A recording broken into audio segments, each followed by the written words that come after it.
STEM Network, EDASC, and the school district superintendents from Skagit, I'd like to welcome you to this evening's film viewing of Most Likely to Succeed. The reason we chose this film is because it portrays efforts that are already in place in Skagit County school districts that provide a path to exciting learning opportunities and outcomes for our students. The film speaks to efforts that tap into their passions, that help them develop critical skills, solve problems more creatively, prepare for citizenship, and more importantly, a career. We believe that with time, effort, and support, our local students will be engaged in learning just as we're going to see in the film tonight.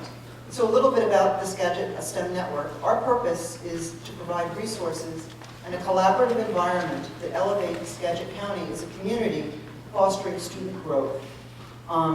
So what we've actually done, if you want to find out more about us, you can go to our website, our Facebook site, or follow us on Twitter. The other thing we've done is that to people that registered for the event tonight on Eventbrite, we'll be sending you a copy of our newsletter. If it's something you want to opt out of, please go ahead and do so, but we'd like to share with you the things that we're about. Quite a few people asked me if there would be time for public comment this evening, and we're not going to have time for public comment. But what we've done is, you'll see in the lobby when you leave, there are cards out there that if you want to put some comments on cards, please feel free to do so, and we will collate all this information and feed it to the superintendent so they can see what your issues and concerns or ideas might be for how you might want to get involved. The other thing that we're going to do is Lynette Bauer, who is the director of the Northwest Career Technical Academy, is going to host a discussion session next Wednesday. There's going to be two sessions, one at 1 and one at 6 o'clock. And if you want to attend that, it's going to be a discussion forum, and it's going to be focused on the questions that people submit tonight. And you can pick up a little card that is sitting outside in the lobby as well, and this can serve as your parking sticker for the Skagit Valley College, as well as a reminder to attend the events next Wednesday at 1 and or 6 if you're interested.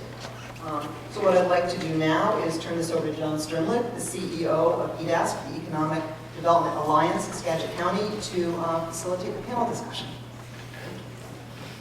Thank you, Michelle, very much. And can we tell Michelle how much we appreciate her organizing our event?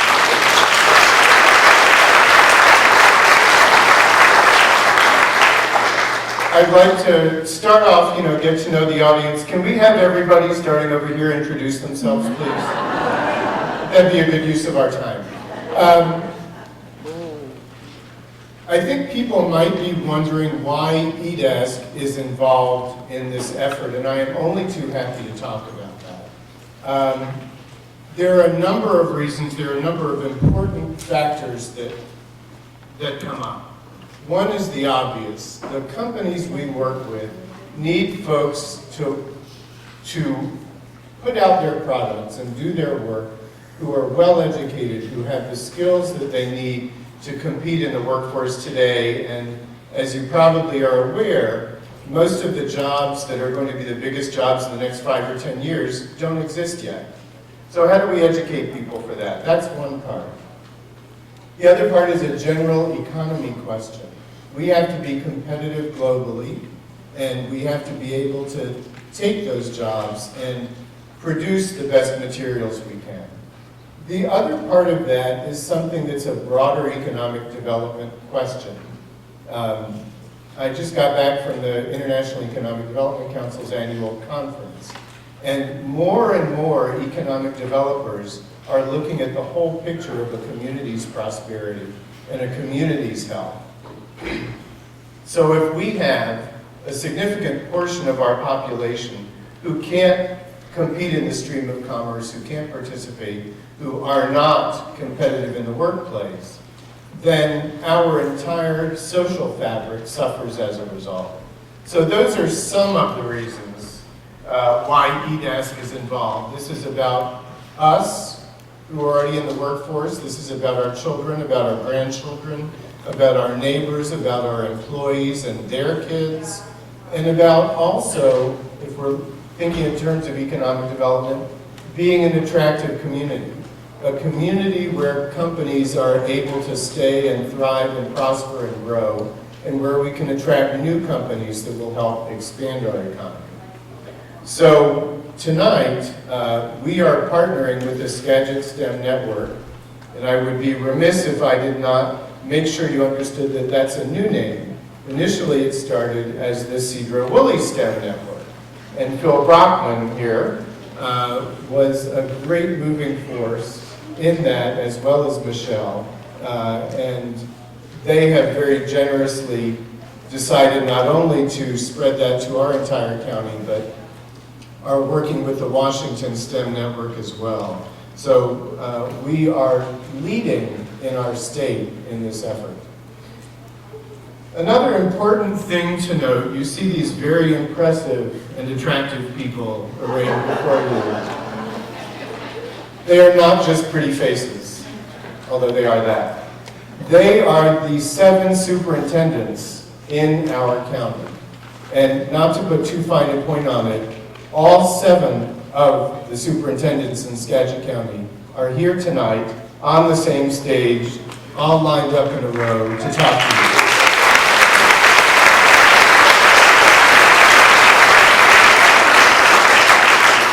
I want you to take a guess about in how many other communities does that happen. We are going to allot, and I've already been told good luck with this, we are going to allot 2 minutes per superintendent. This may be another thing you've never seen before. But I'm going to give it the old college try. Yes. And I hope you've read the book, or looked at it, or seen it, or will read it. We are going to have a little panel discussion here. I think first would be best to have the superintendents just briefly introduce themselves, say who they are and what schools district they represent. Okay, I'm Phil Brockman. I'm the superintendent of the Cedro Woolley School District.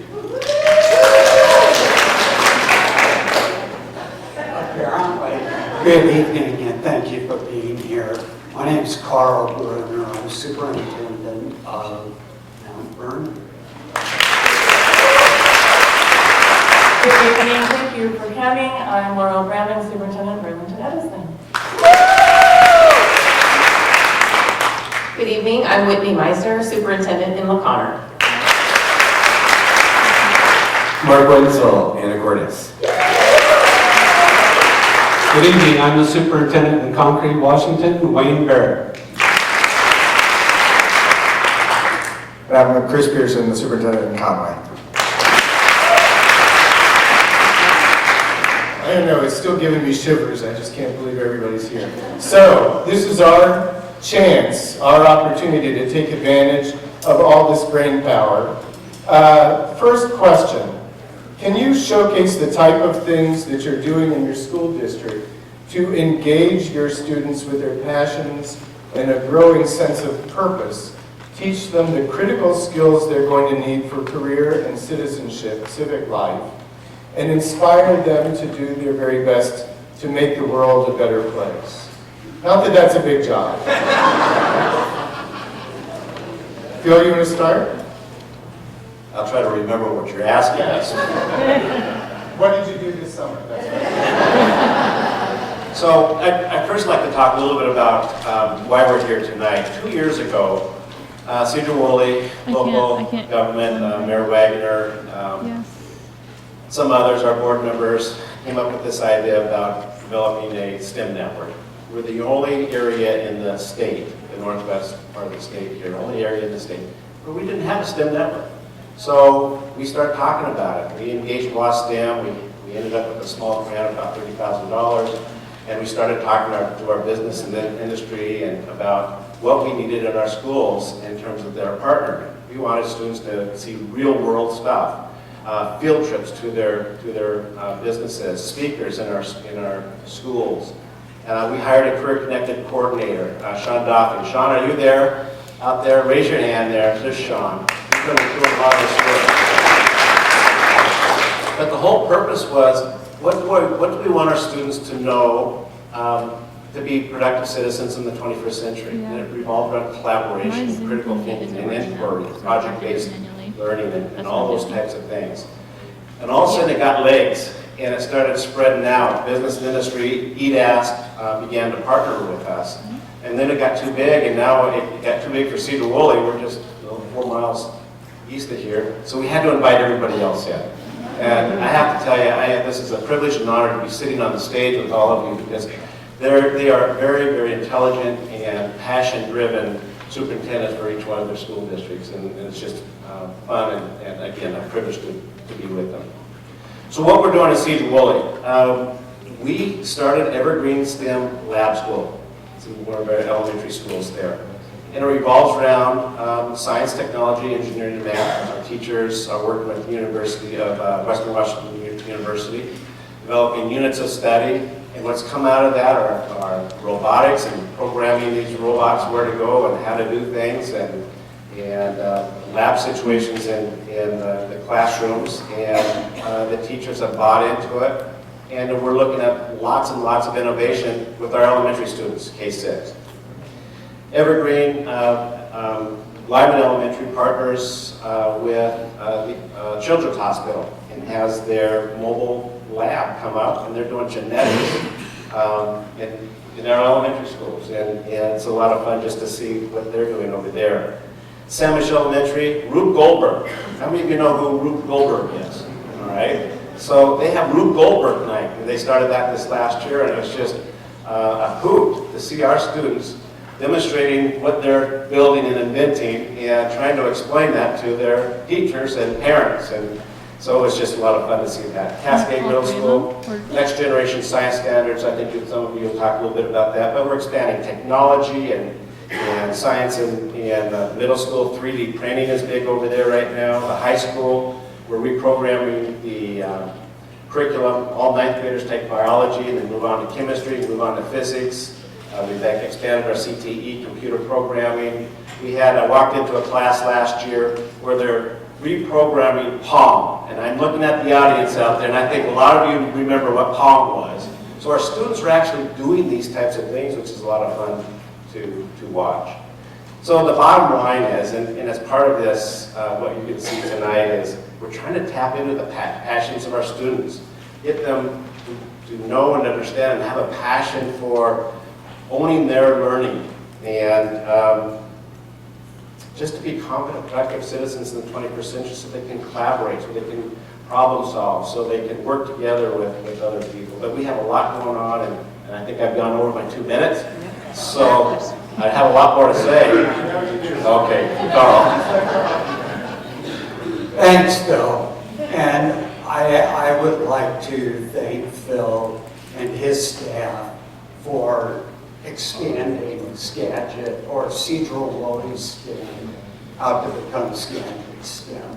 Yep. So let's give him a round of applause.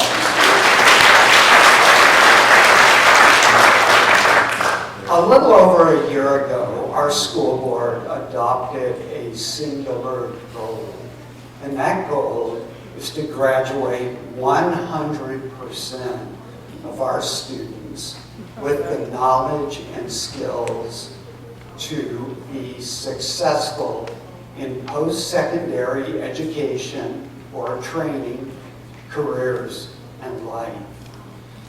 In order to get there, we simply need to engage students like we have never been able to engage them before. And luckily, our board understands that what that means is that one size cannot fit all. That we simply have to provide a range of opportunities that allow students to tap into their interests and opportunities that at the same time are relevant to their needs. So I'll tell you a little bit about what that looks like in Mount Vernon, beginning in kindergarten and up through high school. Starting in our elementary schools, we supplement our core curriculum with enrichment through a variety of programs that are offered both within the school day and after school. These programs include fine and performing arts, music, math, and science. Also, beginning in kindergarten, teachers really rely heavily on mobile technology with all students to enhance engagement and subsequently learning. And beginning last school year, all of our 5th graders participated in an after-school STEM camp for 4 weeks.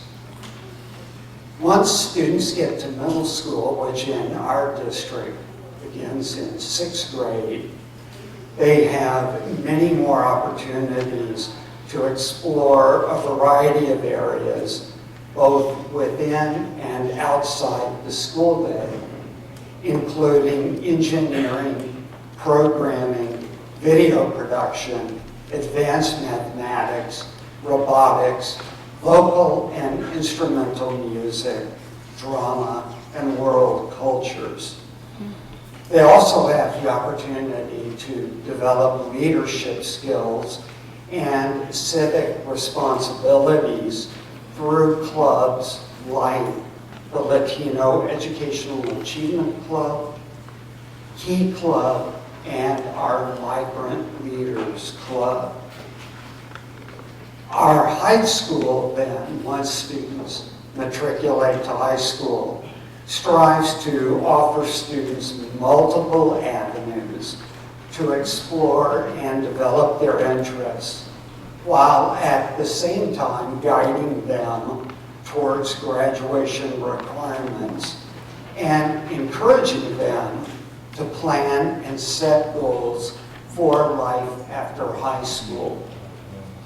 Student leadership and community service opportunities, multiple introductory and advanced career and tech ed classes within 13 career clusters, 19 AP courses in social studies, world languages, math, science, and computer science, 4 college and high school courses, a range of fine and performing arts classes, and a culminating project and presentation. All are intended to engage students with diverse interests in challenging themselves to develop the habits of mind to approach problems with flexibility, independence, and creativity. And with that, I'm going to go ahead and turn the mic over to Laurel Brown. Thank you. Let's take a little different approach. Our board really adopted a mission around lifelong learning and lifelong success. And in order to really see that through, we've had to turn our district upside down over the last couple of years because we really weren't seeing the high engagement levels that we believe we needed for our kids to succeed. A couple of years back, we started working with a consultant named Lynn Erickson. We brought our teachers together and we began to take a look at the Common Core standards and develop concept-based units for all our students in science and social studies. The units are rich in experiences, and it's an inquiry-based cycle where the students have multiple lessons. They take a look at different areas of a global concept. To give you an example, if they're in 3rd grade, they might be, the global concept is interdependence, but they might be taking a look at varied habitats, life cycles. We have speakers that come in, they have access to digital tools, they have fish tanks, they go visit the fisheries, whatever we can do to make the connection so that they understand the larger concept and that they can have that transfer when they go to learn in other content areas. It's complex work and we weren't done. if you were to come into our classrooms, you'd see very active classrooms. You could walk the walls and see what kind of learning is going on, so I'd invite you to come at any time. Coupled with that work, when we're taking a look at what kids need to know and be able to do, we also need to take a look at the dispositions and the habits of mind. And so we're working with our ESD with new pedagogies for deep learning. It's a global organization, and we're one of the fortunate districts to work with them. How do we help our kids make meaning out of these standards? Because when they go forward past 12th grade, they need to have those dispositions in the work setting to be successful. So we're working on ways to integrate creativity, communication, making connections, all those different things that kids will need in order to make sense of their world. And we're part of a big research project for that. And if you go on up into our high school, we have a lot going on, and I won't be able to cover the myriad of activities. But some of the new things we've been able to do with the new schedule, we're on our second year of a new schedule, we've been able to triple our computer science courses, and we have kids designing digital apps, and you might have read about it in the paper. We had one girl go on to win a congressional app challenge, and she just received a national scholarship. We have kids in robotics. We have kids taking a medical health care class. Both our districts are involved with Skagit Valley College as well as the hospital. They have independent studies where they can go and then go deeper with their learning. We have STEM extension activities for kids that are in our AP courses, as well as those that are in need extra time on any of the projects. And we got an aviation class that's new for us. If they continue through that class, they'll be able to get their driver's license. We have a new partnership with the Washington State Extension Academy over at the Research Center. And a big, broad picture that we have a Next Steps program. We're bringing in 45 people every quarter just about. And our kids sign up and they get to hear about businesses and higher ed programs, the career paths that those students would need for those jobs, what dispositions and skill sets. So that inspires kids to then take different courses in high school and then consider other careers as they go to leave us. And we have a mission to have all our kids have a plan beyond high school, whether it's a 1-year plan, a 2-year, or 4. It's really important that our kids leave with purpose and hope. At the end of it all doesn't matter unless you have relationships and connections with your students and the families and the community. And that's really, really front and center for us. But I invite you to come at any time if you'd like to see our classrooms and you want to know more about some of these specifics. We're doing a lot of things and we continue to dwell on possibilities. I want to start by tagging on to 2 things that Laurel just said, and that is, please come visit your schools. If the only time you hear about schools is at an event like this or reading in the paper, that's not enough. It's impossible for us to tell our entire story, and in fact, we're probably not even the best people to do that. We should have our student leaders up here tonight sharing this information. And thank you, yes. And without that personal connection, without ensuring that every kid has adults that are talking with them about their interests and about which doors are going to be open, it makes the work that we're talking about up here much more difficult.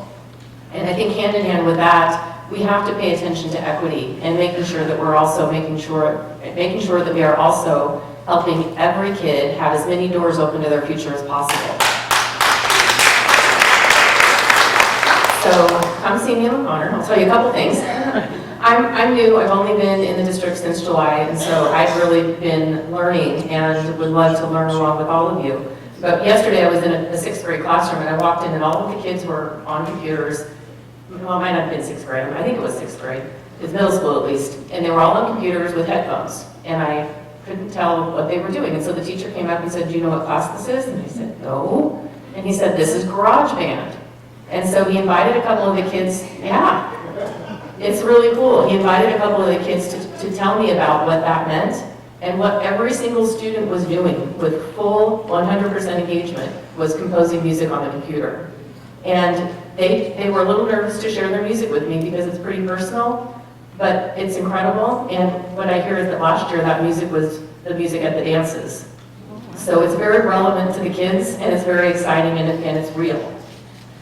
One of the things that I want to make sure is that our students have the opportunity to explore what they're interested in, what they do really well, and where those two things overlap. Because if they do that, they're going to be able to find a career that doesn't feel like a job, doesn't feel like work. I think I speak for probably most of us up here that that's how we feel. We have the best opportunities to work with kids and staff and teachers every day because we've taken the opportunity to align our interests and our talents. And that's what we need to do for every single kid.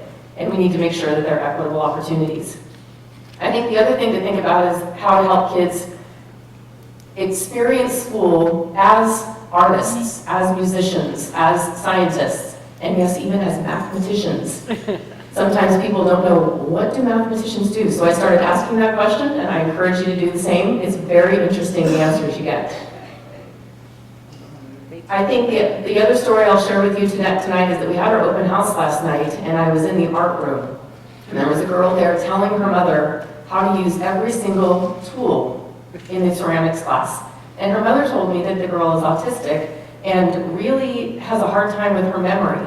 Yet she was able to talk about all the technology, not electronic technology, but the art tools that help her create beautiful new inventions through using clay and these wonderful tools.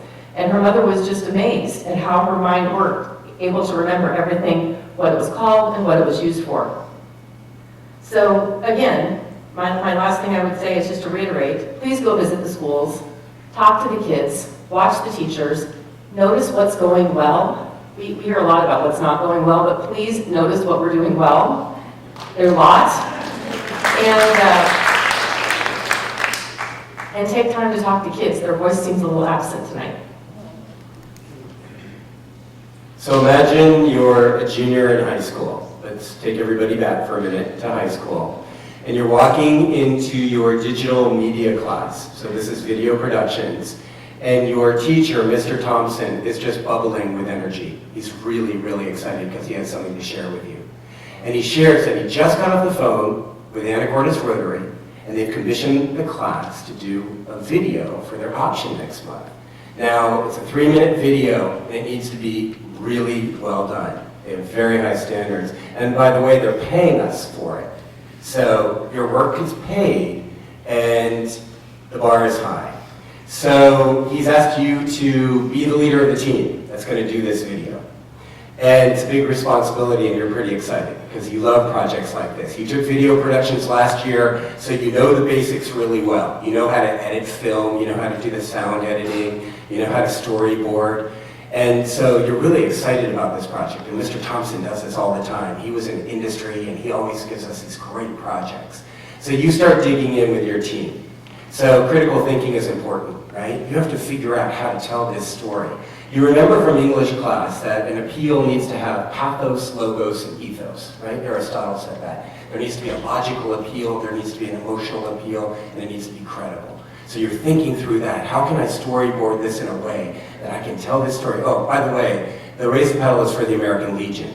So you have to go out and you need to meet these guys and you need to understand their story and their history and find out what's compelling about this Raise the Paddle ask for the community. And so you go out and meet them and you interview them and learn about them. Communication is really critical. And then you have to work with your team, right? You have to work together to storyboard this, to go out and shoot it, to do the video editing. And that kind of collaboration is absolutely key to this project. And obviously, you need to be super creative to do this, right? You need to think outside of the box. How can we tell this story in the most compelling way possible? So these skills that I've just listed in this real-world project from Anacortes High School this week are communication, critical thinking, creativity, and collaboration. And those are called the 4 C's. And the film tonight might not say them explicitly, but it's really talking about them. There are 21st century skills that students in our country need to master to be prepared for the workforce, according to all the research that's been done in the last 10 years. 2 more C's are citizenship and character. So for this project, there's a public good We're raising money for the American Legion because there's a public good. We're going to do something good for the community. Citizenship. Character. I need to represent my school well. I'm going to be going out and meeting community members. I need to be on time. I need to have good follow through. I need to be polite.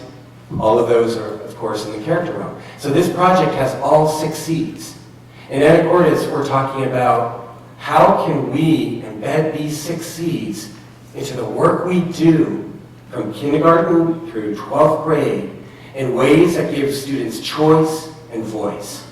And those 2 components are critical. So when we're playing to kids' passion and purpose, they have a voice in their work, which gives them ownership, and they've got choice. They've got assignments that allow them to have choice. So that's the way we're framing the Anacortes student learning experience. That's just one example from high school, but we're really trying to be creative and critical in thinking about what that looks like across the system. We're building a new high school that has 7,000 square feet of makerspace. We're calling it an inventor studio where kids can dive in and use computer-assisted design and robotics and all the great things you've heard about tonight to truly apply what they're learning. In first grade, or I've got a kindergartner, he's learning how to talk to others in his class in respectful ways and build on their ideas. So this idea of collaboration or creativity can go all the way down to kindergarten. How can we create? I know there's a first grade teacher in the audience. I heard her speaking in the lobby. You know, we can talk about what these look like in first grade. So when that sort of thinking permeates the system, we have incredible opportunities to just make education and learning incredibly dynamic, to prepare our kids, and to make learning an inherently joyous activity. Thank you.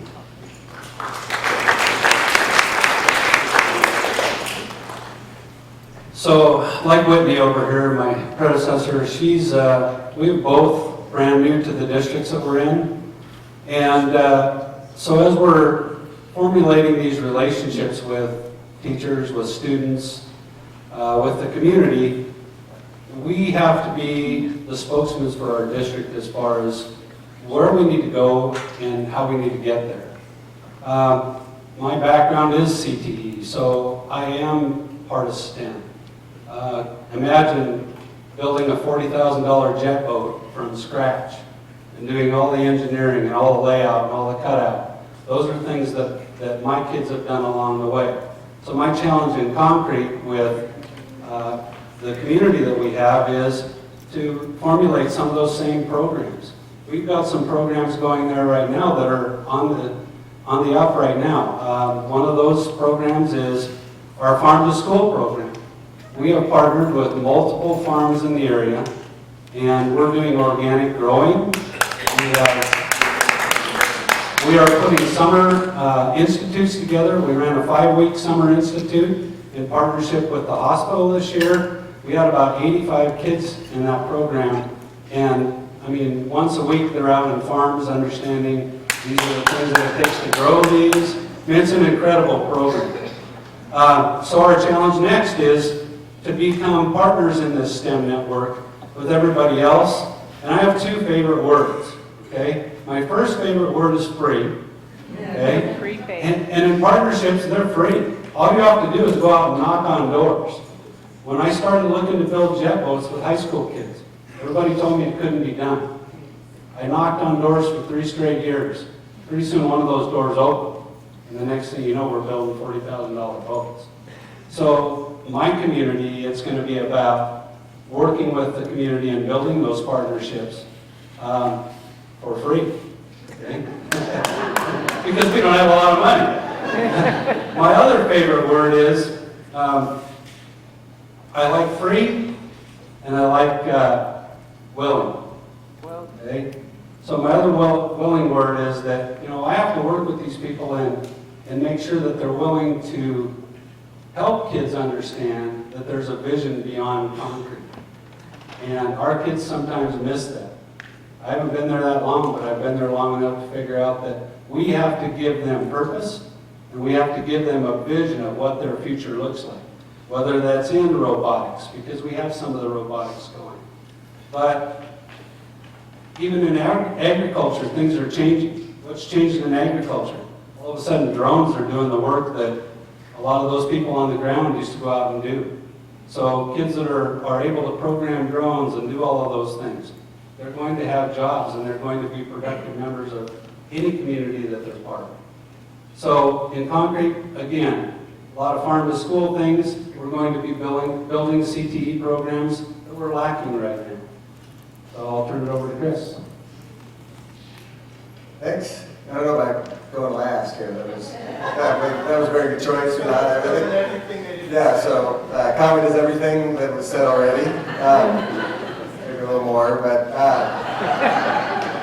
so I think, now having heard all of these different things, and you've heard a litany of really exciting examples of not just STEM in school, but a lot of just how engaging schools are becoming. And the thought that is running through my mind is how energized I think we are as a group, and maybe more importantly, how energized our teachers and our kids are during the school day. And we've shared some examples tonight. I had a couple that were running through my mind as I was listening. I walked into our library the other day, and there's kind of these robotic spheres rolling around our library, and a bunch of kids were on their Chromebooks, and they were programming the spheres to move in a certain way. And the teacher's challenge to them, they're going to build, well, she challenged the third graders, our third grade teacher and our third graders to build a Mars surface. And so now our eighth graders are trying to program the spheros to navigate a Mars surface, right? So that's what they're doing, and so think about how that energizes the teacher. So the kids are excited, they're working, the teacher, instead of having to manage classrooms and behaviors, is wandering around and working with kids, coaching them up, answering questions, or more importantly, probably asking questions, and the kids are fully engaged. We're seeing that, I think, and largely to the generosity of our community, but we're starting to see the shift from technology as a teaching tool to technology as a student learning tool. And so our kids are interfacing with the technology, they're excited, they're engaged. That's making the teachers excited, and they're starting to get even more engaged and energized with their profession and starting to ask different questions and wanting to do different things. And we also have examples of families now becoming more engaged and energized because we're hosting our evenings, our family engagement nights are no longer around kind of information or presentations. They're around challenges in design. So last year we had a quarter-mile challenge in our intermediate where the kids had designed race cars and had to figure out wind resistance and slope and all these different things to try to build the fastest car. And so why not invite all the parents to come to the gym and race cars? And we had a full gym, which doesn't happen very often, but when you have activities like that, everybody shows up. Another great example of something that's going on in our middle school that I love is we have the Toothpick Tower Challenge, where our middle school science teacher actually challenges our kids. They have to build a tower made of toothpicks, and then he brings out these big weights, and to see who has built the tower that can hold the most weight. And we had kids that built the tower out of toothpicks that held 225 pounds. And it's pretty incredible, right? And he loves it, and he shows the video to me every chance he gets. The kids cheer. They're all waiting. As he has the last weight. And they're all holding their breath. And as soon as it held, they just burst into applause. Right. So that's school now, right? And that's the kind of school that we're hoping to create, and that teachers are energized by, and parents are energized by. And I think you'll see that in the film, but also recognize that it's happening at our local schools as well, to varying degrees and at different levels. But that's where we're all headed, and it's pretty exciting. It's exciting to be a part of education right now, and I think we all feel that here on stage.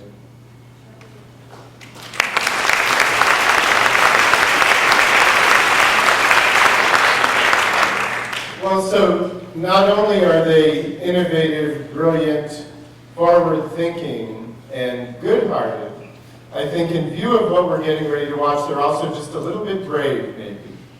Because there is, and I mean this in only the best sense, there is a subversive element to this book and this film, is that as we should all think about everything we do, maybe there are better ways in which we could do it. Maybe there's something we're doing that's actually not working right. And let's look at that, figure out what it is, and figure out how to do it better. For those of us who are students of history, I think there's a lot to be learned from this.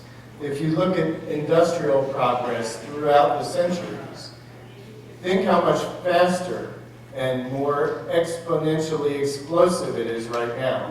The growth of everything. I mean, you buy a little gizmo, and next year it's 3 generations later, and your kids are looking at you like, you know, because you've got the old one.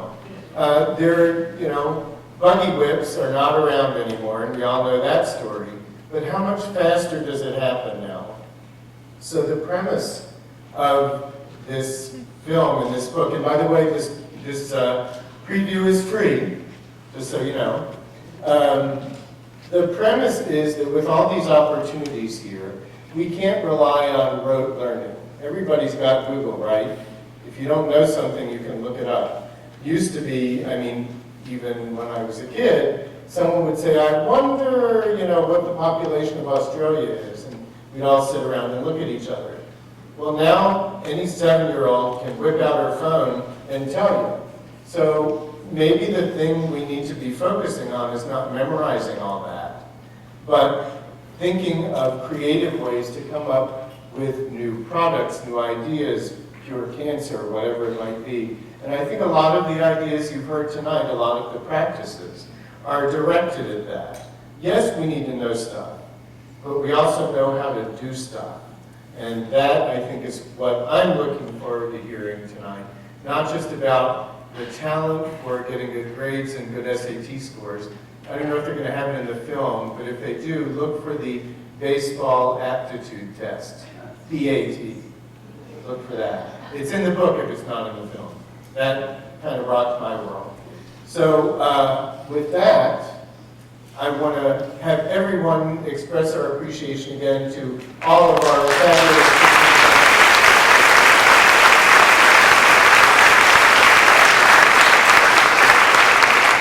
and Mr. Dave back there, I'm kind of thinking we might want to move the chairs so we don't block any of the screening. We can just move them over to the side. Oh, behind? Okay, great. Everybody got your popcorn ready? Thank you very much, all of you, for being here to examine this important issue. It's important not just to educators, not just to students, not just to parents, but to the entire community. So thank you for being here.